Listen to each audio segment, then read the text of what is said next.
உட்கார்ந்து இருக்கிறாங்கன்னா அவங்க வெளிச்சத்துல இல்ல, வீட்டுல ரூம்ல லைட் எரியுது, ஆனா அவங்க இருட்டுக்குள்ளதான் உட்கார்ந்து இருக்கிறாங்க. இங்க கூட இந்த சர்ச்சில் இவ்வளவு லைட் வெளிச்சத்துல, இவ்வளவு வெளிச்சத்துல தான் இருக்கிறீங்க, ஆனா உங்களுடைய வாழ்க்கை இருளுக்குள்ளே இருக்கிறது. நீங்க ஒரு இருட்டுக்குள்ள இருக்கிறீங்க. உங்களுக்கு மகிழ்ச்சின்றது சுத்தமா இல்ல, நம்பிக்கைன்றது கொஞ்சம் கூட இல்ல, வாழக்கூடிய அந்த சந்தோஷம் உங்க வாழ்க்கையில கொஞ்சம் கூட இல்ல. காரணம் என்னன்னா உங்களுக்குள்ளேயே ஒரு இருள். ஏன் வாழ்றேன், இந்த வாழ்க்கைனாலே இப்படிதானே, உங்களுக்கு நரகமா இருக்குது, உங்களுக்கு ரொம்ப கஷ்டமா இருக்குது, ஒவ்வொரு நாளும் படி எடுத்து வைக்கிறதுக்கு நீ ரொம்ப கஷ்டப்படுறீங்க. காரணம் என்னன்னா நீங்க இருளுக்குள்ளேயே இருக்கிறீங்க. சோ ஒரு மனுஷனை இருளுக்குள்ள கொண்டு போறது நம்பர் 1. முதலாவது, நீங்க ஏற்றுக்கொள்ளுகிற மனப்பான்மை உங்களுக்குள்ள வரலன்னா நீங்க வாழ்க்கையில சில நேரத்துல இருளிலே இருந்துருவீங்க.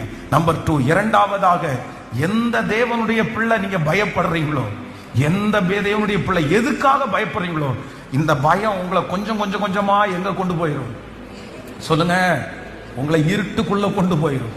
உங்களை கொஞ்சம் கொஞ்சமா இருட்டுக்குள்ள. நான் சொல்றேன், நீங்க எதுக்கு பயப்படணும்? நீங்க எதுக்கு பயப்படணும்? நீங்க யாருக்கு பயப்படணும்? நாளைய தினத்தை குறித்து நீங்க ஏன் பயப்படணும்? இதுவரையிலும் நடத்தினார் அல்லவா, இதுவரையிலும் நடத்தினார் அல்லவா, இதுவரையிலும் சுமந்தார் அல்லவா, இதுவரையிலும் வியாதியிலிருந்து தூக்கினார் அல்லவா.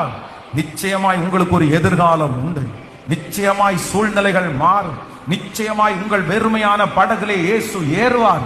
நிச்சயமாய் உங்க படகு நிரம்பி வழிகிற படகாய் மாறும். பயப்படாத, பயப்படாதீங்க, பயப்படாதீங்க, பயப்பட வேண்டாம், பயம் வேண்டாம். தைரியமாய் நிற்போம், தைரியமாய் எதிர்கொள்ளுவோம், தைரியமாய் கடந்து போவோம். கர்த்தர் உங்களோடும் என்னோடும் கூட இருக்கிறார்.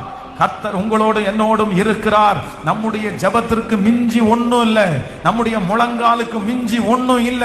நீங்க அழுதா ஆண்டவர் கேட்டுட்டு சும்மா இருக்க மாட்டார். நீங்க முழங்கால் படியிட்டா ஆண்டவர் நிச்சயமா உங்களுடைய ஜெபத்திற்கு பதில் கொடுக்காம இருக்க மாட்டார். உங்க முழங்காலுக்கு அவ்வளவு பெரிய வலிமை இருக்கிறது. ஹல்லேலூயா.